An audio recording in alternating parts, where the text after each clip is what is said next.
years, I watched the political establishment make promises to ordinary Americans while seemingly protecting the same institutions, corporations, and political machinery that had always held power. Donald Trump was supposed to disrupt that system.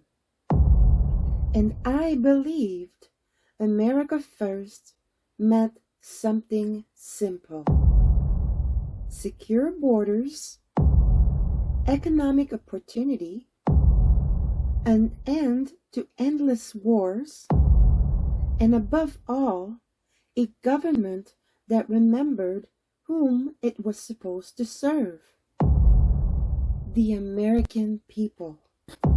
I voted for President Trump 3 times, and I'm not ashamed of that. I still consider myself a supporter of President Trump, but I supported Donald Trump because of what I believed he represented. Supporting him cannot require me to abandon those same principles when they become inconvenient. And right now, I am worried. One promise in particular stayed with me. Education, one a strong and powerful military, and ideally we don't have to use it. You know, we had no wars, 4 years we had no wars, except we defeated ISIS. We defeated ISIS in record time, but we had no wars. They said, he will start a war. I'm not going to start a war. I'm going to stop wars. But this is also a massive victory for democracy. It was simple, direct, no nonsense. And today, as America finds itself in another war, I am asking a question I never expected to ask. What happened to that promise? Let me be clear. I have no illusions about the Iranian regime, but acknowledging the threat posed by a government does not automatically answer another question. Why are Americans fighting this war? American service members have been killed and wounded. Iranian civilians have been killed.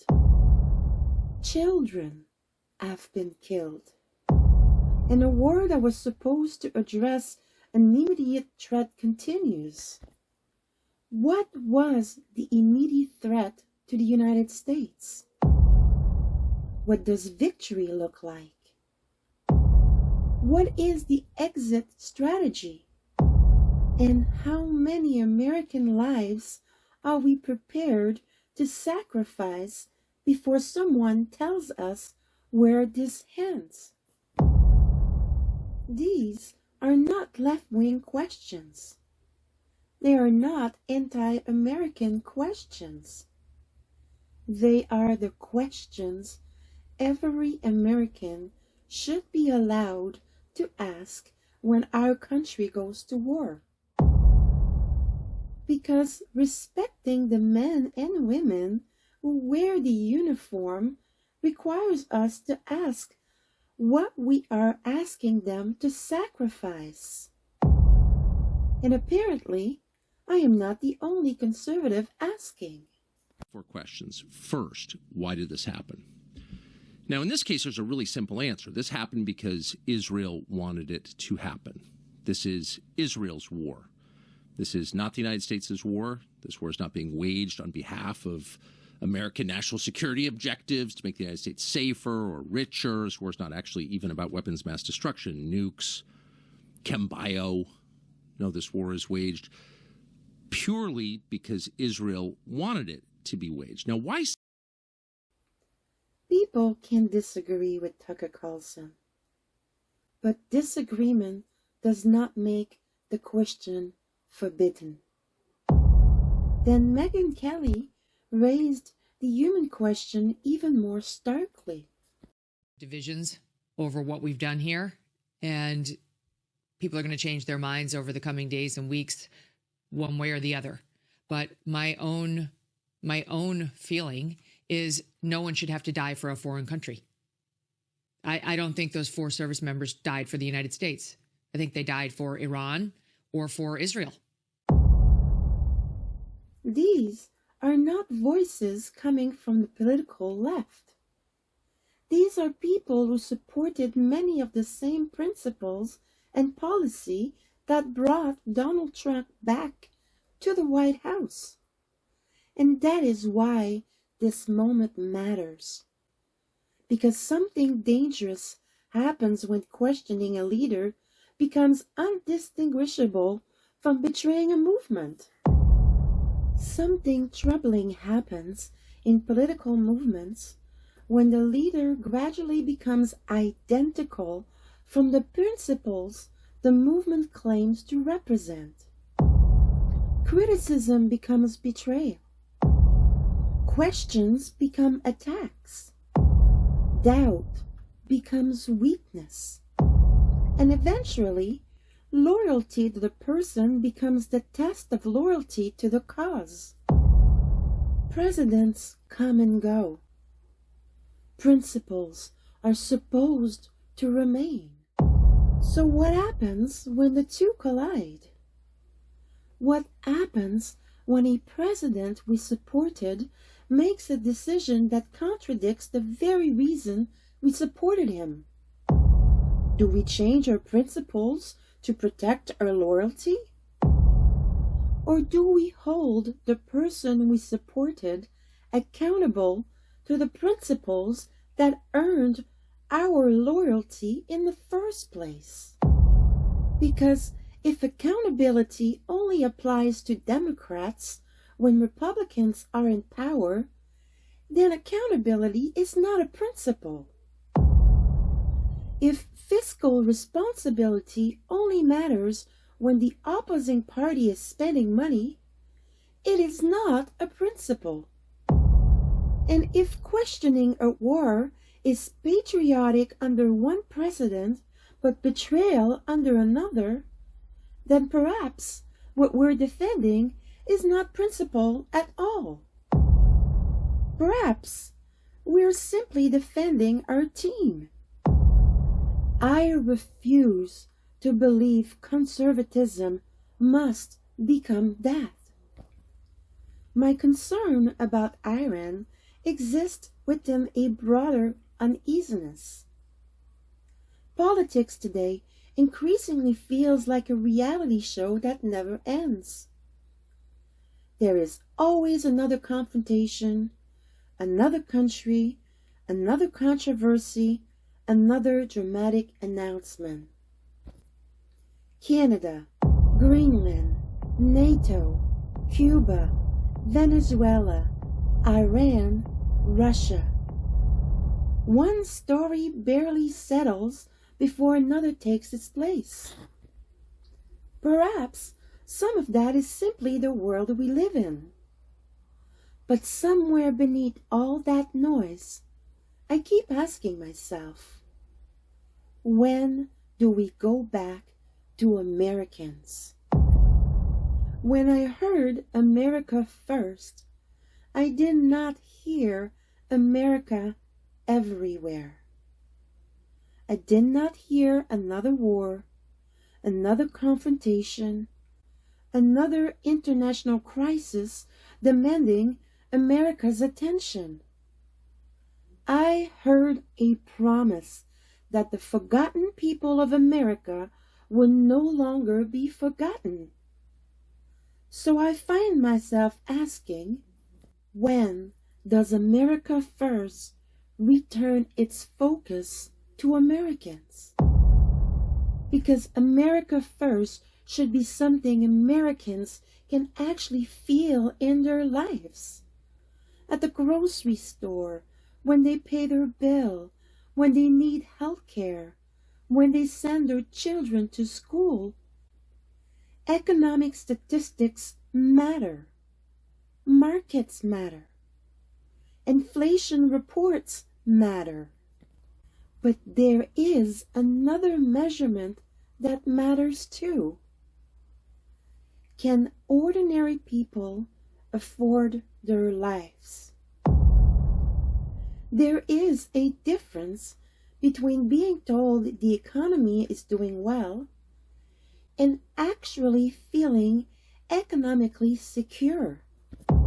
America can hold magnificent celebrations.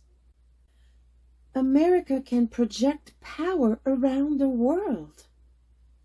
America can produce billionaires in a record-breaking market.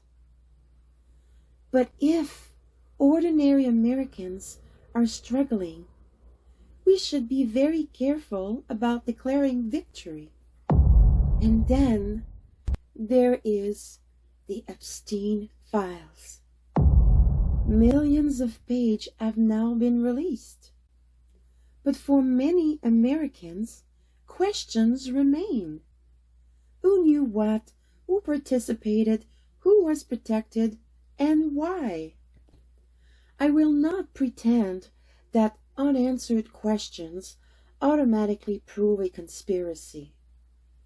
And I will not claim this war was created as a distraction when I have no evidence to support that.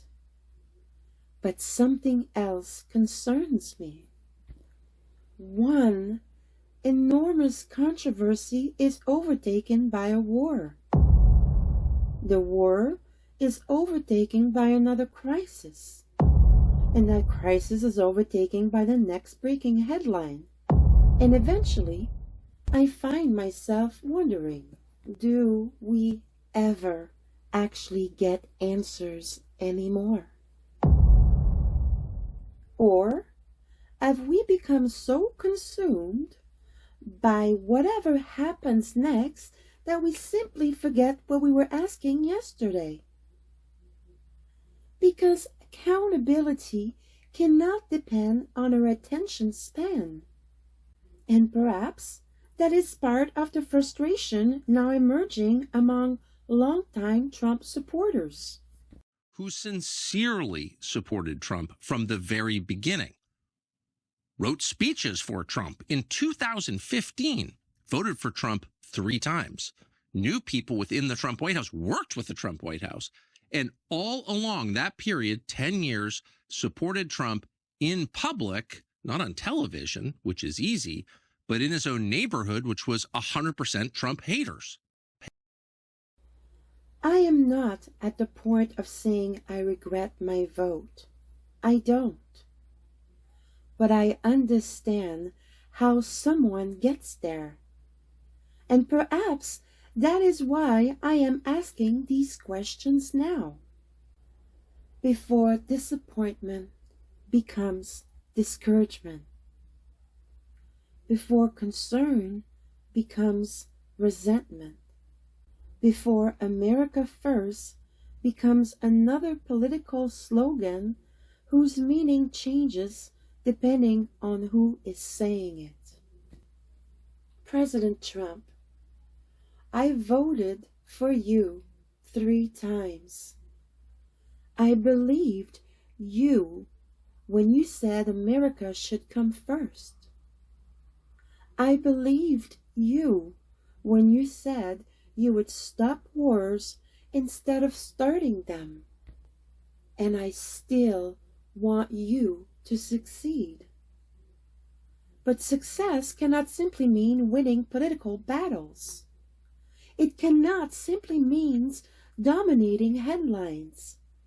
It cannot simply mean rising markets, military victories, or proving your critics wrong. The measure of America First must ultimately be the condition of Americans themselves. Are families doing better? Are people safer? Can they afford their lives? Do they trust their institution? Do they believe their government tells them the truth? And when America sends its sons and daughters into war, do their family understand why? Those questions are not betrayal. They are the questions that loyalty should demand. I have not abandoned America first, but I am beginning to question whether America first has abandoned Americans. President Trump, please focus on the people who believed in that promise. Make America truly great again. Because a country cannot be truly great while its own people are struggling inside it. For America to do well, Americans must do well. And if saying that makes me a difficult supporter, then perhaps difficult supporters are exactly what every president needs.